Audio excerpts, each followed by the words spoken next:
لا يا فندم، النمرة غلط. هنا شركة سياحة. لا يا سيدي، مش جراحة، سياحة. أيوه. لا أبدا، العفو، مع السلامة. ميسة، ميمي. أوه حبيبتي. أحمد، قابلت المدير؟ أيوه يا ستي قابلته. وافق على الأجازة؟ وافق. الله، ومالك بتقولها كده من غير نفس؟ أصل المدير وافق لنا على أجازة شهر، نصه شغل والنص التاني شغل برضه. ازاي الكلام؟ المدير يا ستي قال لي مدام هتقضوا شهر العسل في أسوان، ليه ما تاخدوش الدكتور لودجي معاكم؟ ايه؟ الدكتور لودج؟ ويطلع بقى مين الدكتور لودجي ده؟ الدكتور لودجي ده يا ستي عالم آثار أجنبي، جه مصر عن طريق شركتنا علشان يقضي شهر في أسوان. ايه، سياحة؟ لا جاي يعمل دراسات عن الآثار الفرعونية. لوحده؟ لا. افهم من كده يعني انك موافق؟ أعمل ايه بس يا ميمي يا حبيبتي؟ يعني هنفضل معطلين جوازنا لحد امتى؟ ده مش أحسن ما كان المدير يقول لي زي عوايده: يا أحمد يا ابني احنا في عز موسم السياحة، ما فيش أجازات. طيب، وهنسافر امتى ان شاء الله؟ الليلة. ايه يا احمد؟ فاضل دقيقتين على القطر واصحابنا لسه ما وصلوش. انا بعت لهم عصام في الاوتيل عشان يجيبهم على هنا. كان حقك انت اللي رحت تجيبهم. بلاش اجهز نفسي عشان السفر. اما حته شهر عسل. هو شهر واحد بس يا حبيبتي، قولي سنة عسل 2 3 بس. هو طول ما احنا مع بعض يا حبيبتي جوازنا كله هيبقى عسل في عسل. طب خلي العواطف دي بعدين، احسن الجماعه وصلوا اهم. ايه يا عصام اتاخرتوا كده ليه؟ وهتلبخ احسن اخواننا كلهم بيعرفوا عربي لب. ايه؟ تعالى يا اخويا استلمهم وخلصني. تعالى اقدم لكم الاستاذ احمد رفعت، مندوب الشركه، الدكتور لودج. اهلا وسهلا. مدام كلارا زوجة الدكتور لودج. انشنتي. القطر هيوصل امتى من فضلك؟ بكره الصبح الساعه 8 هنكون في اسوان. يعني هنقضي طول الليل في القطر؟ طبعا يا فندم. الله، ايه حضرتك خايفه ولا ايه؟ لا ابدا ابدا. مدموزيل كاتي سكرتيرة الدكتور لودج. هلو، تشرفنا. اهلا وسهلا مدموزيل. وانا السينيور بيترو مساعد دكتور لودج. اهلا وسهلا. حضرتك هتسافر معانا؟ ايوه يا فندم. طيب لو سمحت الشنط كلها تكون في الكابينة عندي. يا بس دي شنط كتير قوي. ارجوك الشنط كلها تكون في الكابينة عندي. حاضر. يا أستاذ أحمد. أفندم مدموزيل كاتي. الدكتور لودج عاوز في العشاء عصير تفاح وكرواسون. اطمني يا فندم، كل حاجة هتكون جاهزة. أي حاجة هتحتاجوها بعد كده هتلاقوها في القطر. ميرسي. اتفضل أنت يا عصام، ألف شكر، مع السلامة. اتفضلوا يا سادة، اتفضلوا على مهلك يا مدام كلارا. يا ده أنت جسمك بيترعش. أنا هدخل الكابينة على طول، وأرجوك ما تخليش حد يزعجني. أمرك يا مدام. اتفضل. ميسة، نمر الكباين وحياتك. ايوه دكتور لودج، كابينه 4. اتفضل سيادتك. مدام كلارا كابينه 5، مدموزيل كاتي كابينه 7، سنيور بيترو كابينه 8. ممكن تغير لي نمرة الكابينة بتاعتي؟ ليه يا فندم؟ الكابينة بتاعت حضرتك مريحة في وسط العربية وبعيدة عن العجل. أرجوك يا أستاذ أحمد. مدام، أنت بتترعشي. غير لي نمرة الكابينة وحياتك. طب يا فندم، تاخدي الكابينة بتاعتي؟ هي نمرتها كام؟ نمرة 2 جنب الباب على طول. ميرسي خالص. غريبة قوي. أحوالها غريبة خالص الست دي. هي خايفة من ايه؟ مش عارف. ما لاحظتش حاجة يا أحمد؟ حاجة؟ لاحظت ايه يعني؟ ما لاحظتش ان كلارا بتتصرف مع جوزها بطريقة غريبة شوية؟ فعلا. وجوزها نفسه الدكتور لودج شكله غريب قوي. يعني بيترو اللي عاجبك ما هو راخر شكله أغرب، بيفكرني بالعيال الصيع اللي بنشوفهم في المواني لما رحنا إيطاليا السنة اللي فاتت. طيب، وإيه رأيك بقى في السكرتيرة الحسناء؟ هي حسناء بعقل. دي عاملة زي المانيكان. أحمد. لا يا حبيبتي، لا مش قصدي أتغزل فيها والله. أمال قصدك يتكلم؟ لا قصدي يعني إن شخصيتها غير عادية، ما يغركيش مظهرها الناعم الرقيق ده. أحمد، ما تنساش إننا في شهر العسل، وادي أول ليلة فيه هنقضيه في القطر.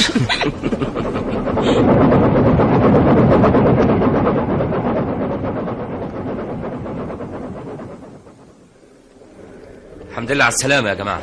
اتفضلوا. ميسة. أيوة يا أحمد. شوفي عم شمروخ على الرصيف، ضروري هيكون مستنينا. حاضر، لحظة واحدة. عم شمروخ، يا عم شمروخ. ست ميسة، أهلا. الحمد لله على السلامة. امال الاستاذ احمد فين؟ مشغول جوه مع الضيوف. ضيوف مين يا بنتي؟ دول جماعة أجانب جايين يقضوا شهر في أسوان. يعني جايين في شغل. والله انا كنت فاكركم جايين تتفسحوا. هنعمل إيه يا عم شمروخ؟ عنك يا استهانم عنك. مش عيبة تشيل الشنطات وانا موجود؟ يا احمد بيه، الحمد لله على السلامة يا احمد أهلا بيه. يا عم شمروخ، ازي حالك؟ الحمد لله يا ولدي. فين هالشنطيات؟ جوه يا عم شمروخ، لو سمحت تطلعها. اباي دي شنط كتيرة قوي يا ولدي. انده لحد من على الرصيف يشيل معاك يا عم شمروخ. اطلعهم بره الكابينة؟ لا، سيب الشنطة دي. عجايب. حضرتك مين؟ أنا صاحب الشنطة. عجايب. وباقي الشنط دول ما لهمش اصحاب؟ أنا بتكلم عن الشنطة دي وبس. وباقي الشنط دول ما هماش تبعك؟ سينيور بيترو بيهزر معاك يا عم شمروخ. بترو؟ حضرتهم الضيوف عاد؟ ايوه، ده المساعد بتاع الدكتور لودج. لدج؟ دلوقتي هتعرفه واحد واحد. استاذ احمد. ايوه استاذ احمد. ايوه يا دكتور لودج. هي الفيلا مكانها فين بالظبط؟ فيلا؟ قصدك على استراحة الشركة؟ ايوه، هي مش فيلا برضو؟ فيلا جميلة. موجودة فين؟ في الشط الغربي بعد الخزان بشوية. تبص منها تلاقي السد العالي قدامك على طول. اتفضل. يلا يا عم شمروخ، اعمل لك همة شوية كمان. حاضر يا استاذ احمد.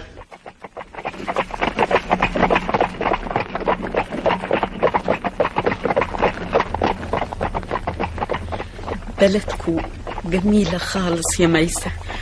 أنا من طفولتي بتمنى أزور مصر. إحنا بنحب كل الناس يا مدام كلارا. الحقيقة المصري ده راجل حبوب خالص، والستات كمان. يا دمهم شربات. غريبة، انتي بتتكلمي عربي زي المصريين تمام. كاتي مولودة في مصر ومتربية في اسكندرية. كلارا ايه كلامها مش مظبوط ابدا، اصل مدام كلارا ساعات تحب تهزر. ادي احنا وصلنا. اتفضلوا. هي دي الفيلا. ايه رايك يا دكتور؟ ممتازة، موقعها ممتاز. ايه اللي هناك ده؟ ده السد العالي. منظر ساحر. في الليل المنظر بيبقى اجمل بكتير. عن اذنك يا استاذ احمد، انا عايز ارتاح شوية. كاتي هتقول لك على كل الحاجات المطلوبة. اتفضل يا دكتور. شمروخ، طلع الشنط فوق. حاضر. شمروخ، قلت لك لا. عجائب. سيب الشنطة دي. وانا لمستها يا خال. حملت لك الشنطات كلتها يا سيدي ولا تزعل. ومين اللي هيطلعها؟ مش لما تراود نفسك اشيليه واسيبيه. طب استنى، هدي. دلوقتي تقدر تشيل كل الشنط. عجايب. ميسة.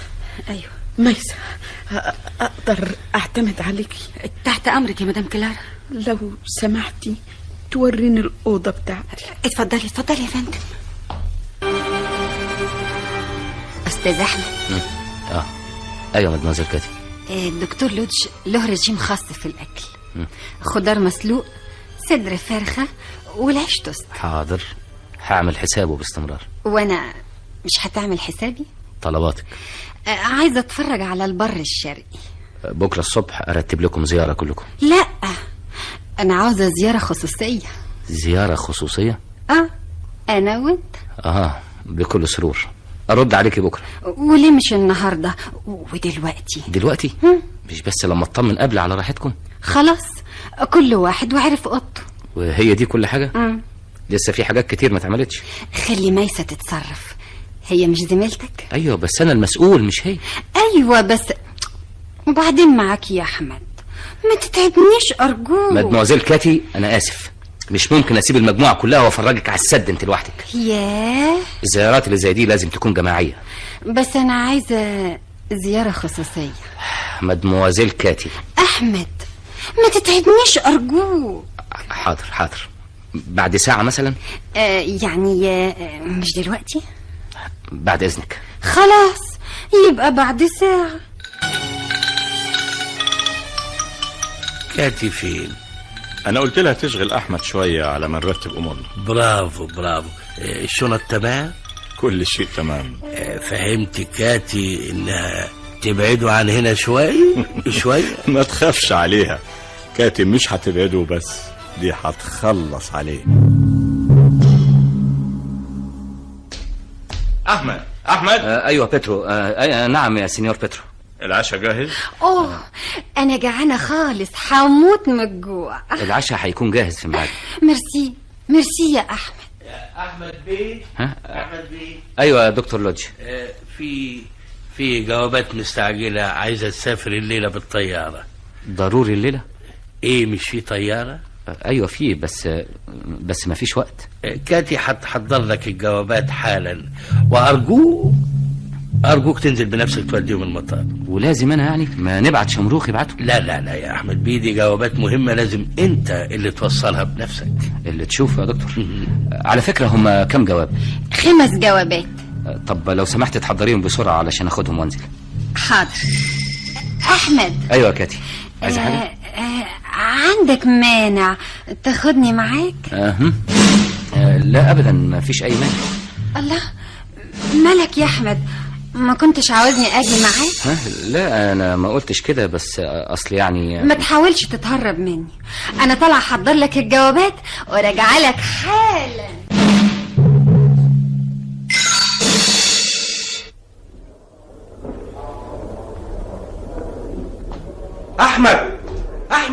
احمد انا افندم. لا مؤاخذه، مش حضرتك احمد رفعت؟ ايوه انا احمد رفعت. ايه لسه برضو ما عرفتنيش؟ مش واخد بالي. ايه نسيت خالد اوام؟ خالد؟ ايوه اللي كان قاعد جنبك في تخته واحده في فصل واحد في الخديويه. ايوه يا نسيت؟ مش معقول. ازيك يا خالد؟ انت فينك يا راجل السنين دي كلها؟ انت اللي فين وفين اراضيك وبتعمل ايه هنا في اسوان؟ انا جاي مع جماعه سياح. سياح؟ ايوه. انت بتشتغل في السياحه؟ من 5 سنين، من يوم ما اتخرجت. لك حق يا عم هايس مع السياح. هتسأل ليه بقى على زمايل الدراسة؟ ده معقول برضه يا خالد؟ الله، لكن ما قلتليش انت جاي منين ورايح فين؟ واحد معاه شنطة وداخل المطار، يبقى رايح فين يعني؟ ايوه يبقى نازل مصر. يومين كده وراجع على طول. انت بتشتغل في اسوان هنا؟ ايوه، من يوم ما اتخرجت زيك وانا بشتغل هنا في اسوان. غريبة مع اني باجي اسوان كتير، ازاي بس ما شفتكش يا اخي؟ على كل حال يا سيدي، ادي نمرة تليفوني، تبقى تكلمني لما ارجع. ضروري يا احمد. طبعا يا خالد. عن اذنك بقى، احسن الطيارة هتفوتني. طب معلش لما ترجع بالسلامة. مش عايز حاجة من مصر يا احمد؟ والله ابن حلال مصفي. ممكن تاخد الجوابات دي معاك ترميها في مطار القاهرة. جوابات ايه دي؟ دي جوابات الجماعة السياح اللي معايا، يظهر بعتينها لاهاليهم. طيب يا سيدي وماله، هاتهم معايا. انا متشكر يا خالد. طب نشوفك بقى لما ترجع. بعد يومين بس، لازم اشوفك يا احمد. ها طبعا مع السلامة يا خالد. الله يسلمك يا احمد، سلام عليكم.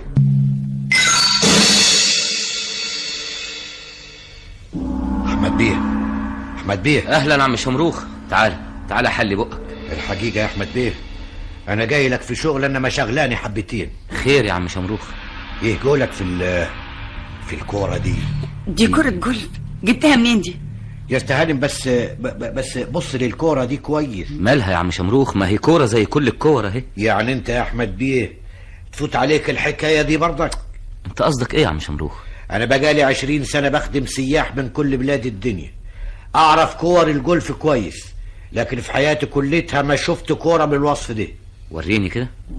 فعلا دي وزنها مش عادي. غير كده شكلها غريب قوي. عجايب. امال طلعتوا فيا ليه ساعه ما قلت لكم؟ طب وانت شايف ايه يا عم شمروخ؟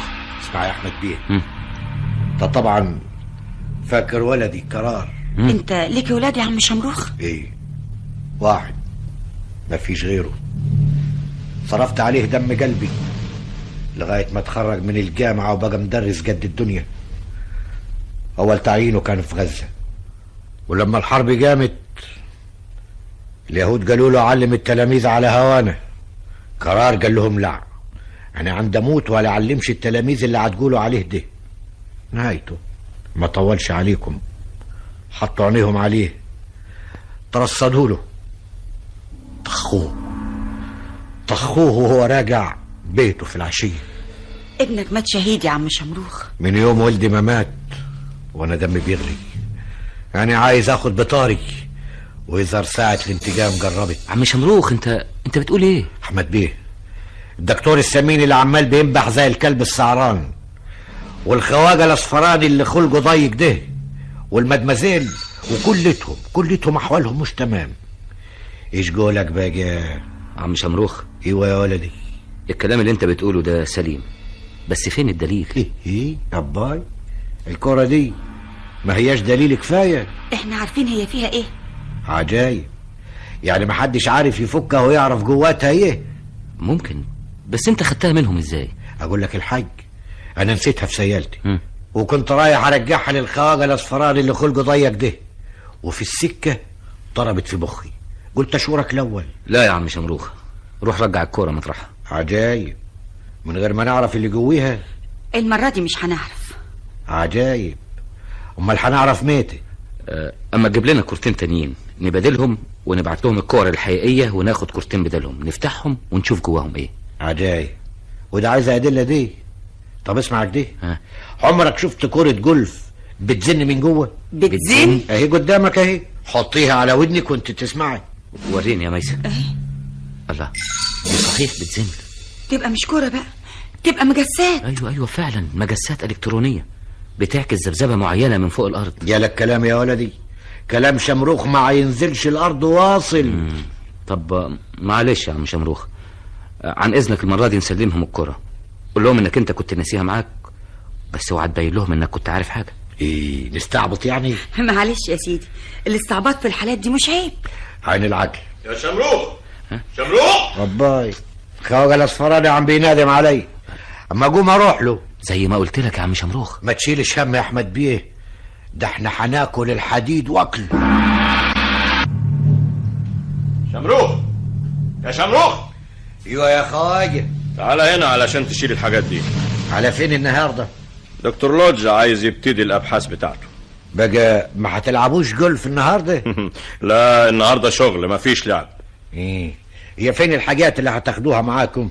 الصندوق ده، بس خد بالك ده في جهاز ب500,000 جنيه. اباي، جهاز ايه ده؟ مش شغلك انت تشيله بس. عجايب، بس ما كنتش عصبي كده وروحك في مناخيرك. انت بتتكلم كتير يا شمروخ، انا ما احبش اللي بيسأله. عجايب، هو السؤال حرم يا خواجه؟ قلت لك اكتر من مرة انا مش خواجة، انا اسمي بيترو.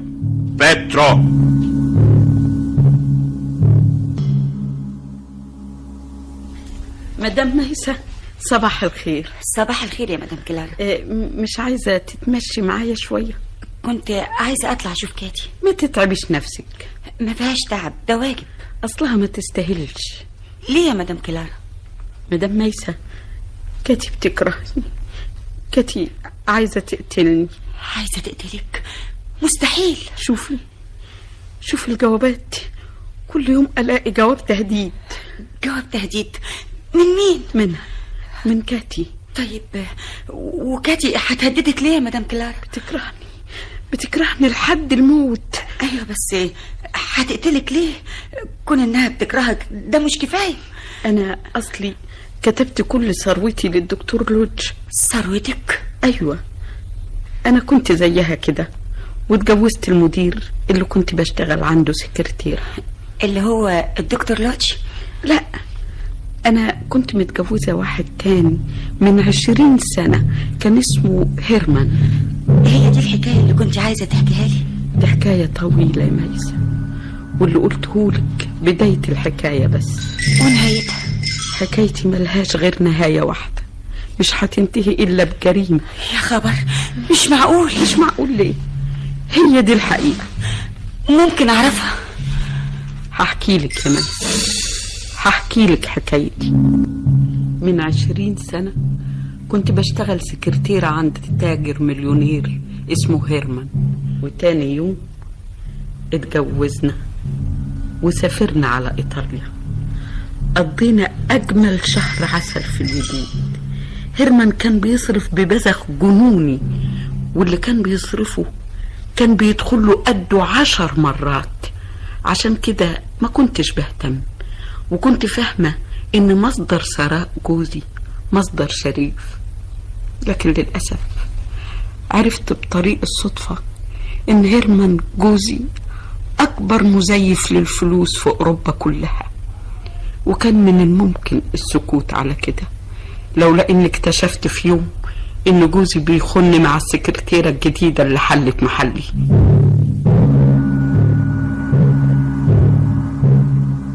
هيرمان ما كانش متصور إني هبلغ عنه، كان فاهم إني لسه بحبه، لكن الغيرة عمت عيني ورحت بلغت البوليس. نصبوا له كمين وقبضوا عليه وهو متلبس، وعشت بعد كده 5 سنين من غير جواز، لغاية ما قابلت الدكتور لودج، خطبني، وافقت، اتجوزنا. وفي صباح يوم الجواز وصلتني رسالة من مكهول بيقول لي فيها ان جوزي السابق ما ماتش، وانه لسه ما زال على قيد الحياة. مدام كلارا، مدام كلارا. الأستاذ أحمد. أهلا مدام نايسة، اتفضلوا. احنا متأسفين على اللي بيحصل ده. ممكن يا مدام كلارا تورينا اخر جواب تهديد وصلك؟ اتفضلوا. حاضر. كلها مكتوبة بالفرنساوي ومكتوبة بخط اليد، خط جميل وواضح. اقرا يا أستاذ أحمد، اقرا. الموت لك يا كلارا، التوقيع هيرمان. معنى كده ان جوزك الاولاني هو اللي بيهددني من يوم ما اتجوزت، وبيعتبرني خاينة لان اتجوزت واحد غيره. وانت كنت هتعملي ايه؟ مش جالك جواب من إدارة السجن بانه مات؟ ما هو تبين بعد كده انه ما ماتش، وانه هرب من السجن. غريبة. ايه الغريب في كده يا أستاذ أحمد؟ الغريب ان المسألة ما خرجتش عن التهديد. قصدك ايه يا احمد؟ قصدي ان هيرمان جوزها الاولاني رغم تكرار تهديده ليها الا انه ما حاولش مرة انه ينفذ وعده. يمكن لانه مش قادر. لا يا مدام كلارا، اللي يقدر يوصل جوابات التهديد لغاية اوضتك هنا في اسوان يقدر ينفذ تهديده بمنتهى البساطة. الله. مدام كلارا انا تعبت يا ميسة، تعبت خالص، اعصابي انهارت، مش قادرة انا رايح انتحر ورايح نفسي. تنتحري وتفتكري ده حل برضه يا مدام كلارا؟ اعمل ايه؟ هعيش طول حياتي في دوامة التهديد. اعصابك تعبانة من دول، شغلنا عايز اعصاب هادية، فاهم؟ الخضوع للعواطف بيوصلوا للانفعال، والانفعال بيضعف قدرتك على التحكم في تصرفاتك.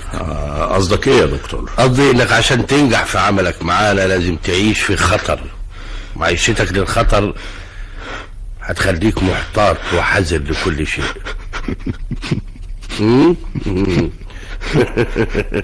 توني مرياني المجرم اللي مدوخ البوليس الدولي بيعيط. توني مرياني؟ انت بتتكلم عن مين؟ بتكلم عنك انت يا توني لودج. اسمع يا توني، قصدي يا بيترو، انا لما اخترتك عشان تيجي معايا اسوان ما اخترتكش الا لما عرفت عنك كل حاجة، قريت تفاصيل كاملة عن تاريخ حياتك. انا كنت ضحية الظروف يا لودج. الظروف ما تهمنيش يا بيترو، اللي يهمني دايما النتائج. الظروف بتغير النتائج يا لودج. جايز في حالة واحدة بس، لما الظروف تضطر انسان لارتكاب جريمة قتل غصب عنه، دفاع عن النفس مثلا، دفاع عن الشرف، كل ده جايز. لما مثلا يكون قاتل محترف زيك تبقى الظروف مالها وماله بقى. انا كنت هربان من البوليس، انا عايز اعيش. عايز تعيش عشان ترتكب مزيد من الجرائم، مش كده؟ لودج ارجوك، كفاية اطمن يا بيترو، لحسن حظك انا ما بتكلمش كتير، لكن لو بدرت منك اي غلطة انت عارف هينعمل فيك ايه. عارف. هتسلموني؟ هنسلمك لمين ولا لمين؟ دي حاجة تحير الحقيقة. انت مطلوب في كل حتة في اوروبا. ارجوك يا لودج، كفاية. ايه يا بيترو، انت اتضايقت يا توني؟ قصدي يا بيترو لودج، ما تنساش اننا بنشتغل مع بعض. عشان كده لازم تفضل في قبضتي على طول، لاني عارف سرك، وده اسلوب المنظمة. اذا كشفت سر انسان فتبقى مالك لمصيره.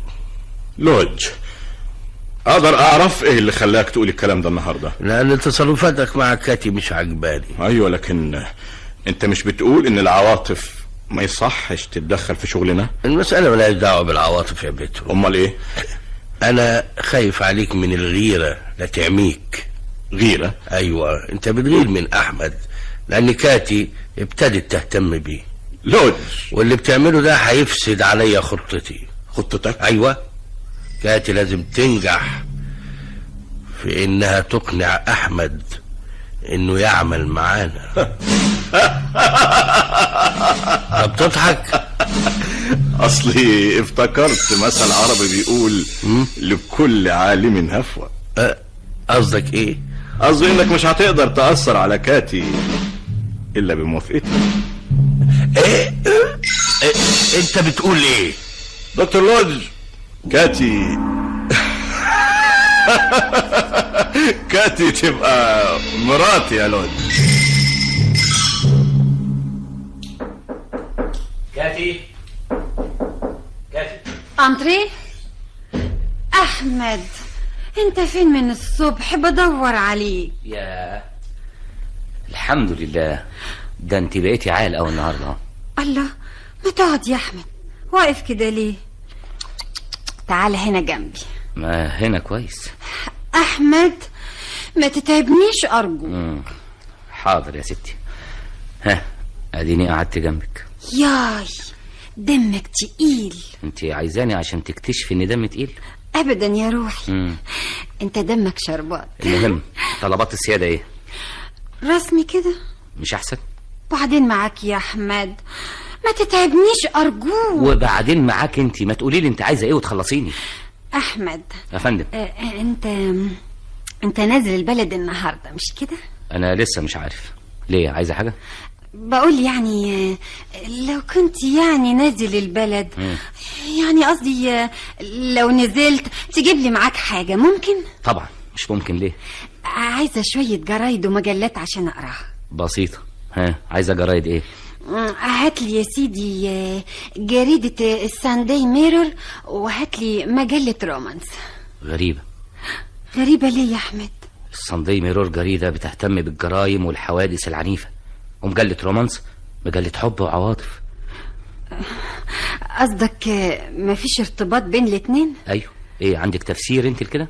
التفسير موجود دايما في الحوادث والجرائم، بيقولوا شرشلة فام، ابحث عن المرأة. فهمت يا أحمد؟ أيوه فعلا، في دي انت غلبتيني. هتجيب لي الجرايد؟ طبعا. ما تنساش يا روحي. ها كاتي، بلاش حكاية يا روحي دي. هفضل وراك لغاية ما اوريلك اللي عمرك ما شفته. ها؟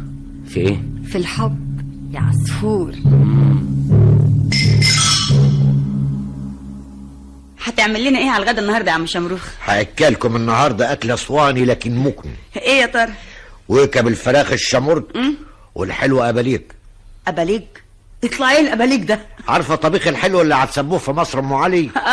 هو ده. هو حاجه زي كده بس اطعم.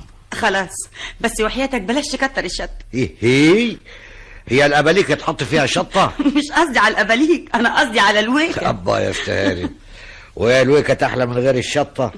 قول يا باسط عن اذنك اما اقوم اشوف حالي. الو خالد، انا احمد يا خالد. اهلا بيك. ها، رجعت امتى؟ كويس، من حظي اني لقيتك. لا ابدا، بتكلم من الشارع. في البيت؟ اوكي. عارفه، ده على ايد اليمين. دي عماره جديده، عارفها. الدور الثاني شقه 6. طب مسافه السكه هكون عندك. مع السلامه. ريحه التباكو ملت الاوضه. عن اذنك اما افتح الشباك. غريبة، من ساعة ما دخلت وانا عمال اكح يا اخي. ايه، ما انت متعود على التباكو ده من زمان. مين عارف. الله، ايه الازمه رجعت تاني ولا ايه؟ اسندي يا بترو، اسندي. فين الدواء اللي بتاخده؟ الدواء ما عادش ينفع يا بترو. انا اصلي من يوم ما جيت هنا ما شربتش ولا كاس. تشرب؟ وده معقول ترجع للشرب تاني؟ انت مجنون. بترو، انا لازم اشرب. لوج، الشرب مش خطر على صحتك وبس، الشرب خطر علينا كلنا. لوج، كاس واحدة يا بترو، كاس واحدة ارجوك. تعالى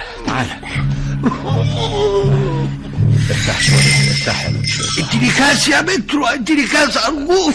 طيب استنى. كاس واحدة.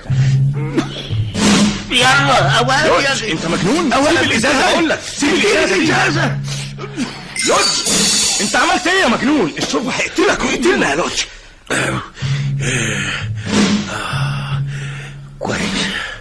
ايوه انا علاجي في الشرب يا اخي، لازم اشرب لازم. لوج اسمعني يا لوج، كفايه شرب، سيب الازازه، سيب الازازه بقول لك. عايز الازازه؟ انت عايز الازازه؟ حاضر هديها لك اهو. لوج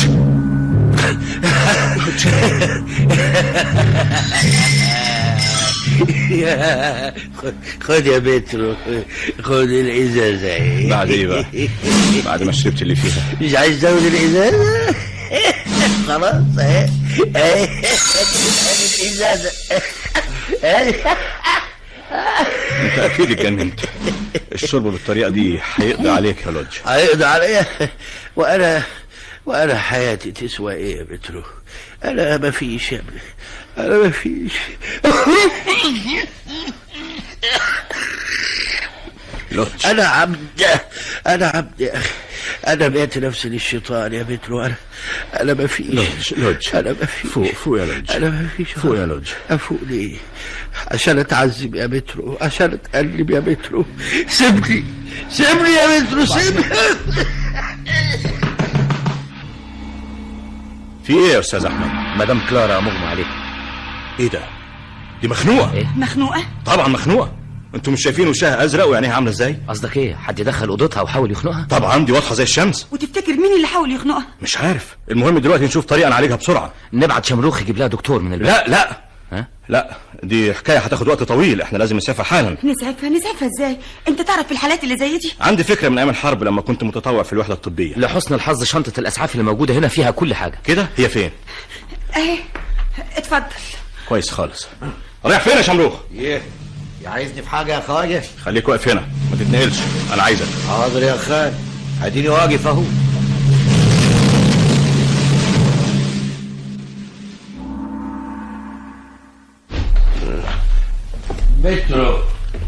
بترو ازاي كلارا يا بترو؟ كويسه. ايه اللي حصل؟ ما تحكي لي. واحد دخل عليها وحاول يخنقها؟ هو مين ده؟ ده اللي لازم نعرفه والا حياتنا كلها هتبقى في خطر. ايه ده؟ انت بتقول ايه؟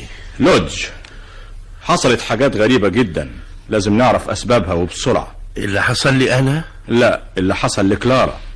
جوابات التهديد وبعدين محاولة قتلها، دي مسائل مش بسيطة. لازم نعرف بسرعة مين اللي هدفه يموت كلارا. لوتش، انا مش مرتاحة لوجودي هنا بعد اللي بيحصل ده. ايه عايزة تمشي ولا ايه؟ ايوه يا بترو، انا عايزة ارجع. ترجعي؟ ليه؟ فقدت الامل ولا ايه؟ في مين؟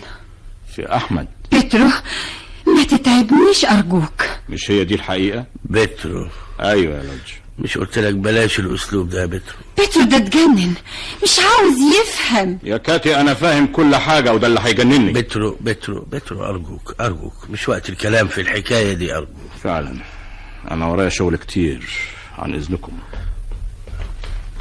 تعالي يا كاتي، تعالي اقعدي جنبي هنا. لوتش. كاتي قولي لي يا حلوة، انت خايفة من ايه؟ الحاجات اللي بتحصل دي يا لوتش مخوفاني خالص. خايفة على مين؟ خايفة علينا كلنا. احنا مش هنمشي من هنا الا لما ننفذ كل الخطة، فاهمة؟ والحاجات الغريبة اللي بتحصل دي مش ممكن تعطلنا ابدا، ما تهتميش بيها. تعالي يا حلوة، تعالي. لوتش. كاتي قولي لي، انت وصلتي مع احمد لحد فين؟ بحاول معاه. يعني وصلتي لفين؟ ما فيش غير اني اورطه. كاتي انت في ايدك سلاح جبار يا كاتي، انت جميلة ورشيقة واحمد شاب. حاولت يا لوتش لكنه رفض. حاولي تاني. حاضر. لو في حياته سر نقدر نكشفه، وكنت زمانك متسيطر عليه. دي الطريقة الوحيدة اعرف نقطة الضعف في عدوي وبعدين اضرب ضربتي واخلص عليه. احمد حياته كلها بسيطة، ملوش سقطات. وعرفت منين؟ مش جايز. استني. ها، بتفكر في ايه؟ في ميسة. احمد بيحبها، بيعبدها. تبقى هي دي.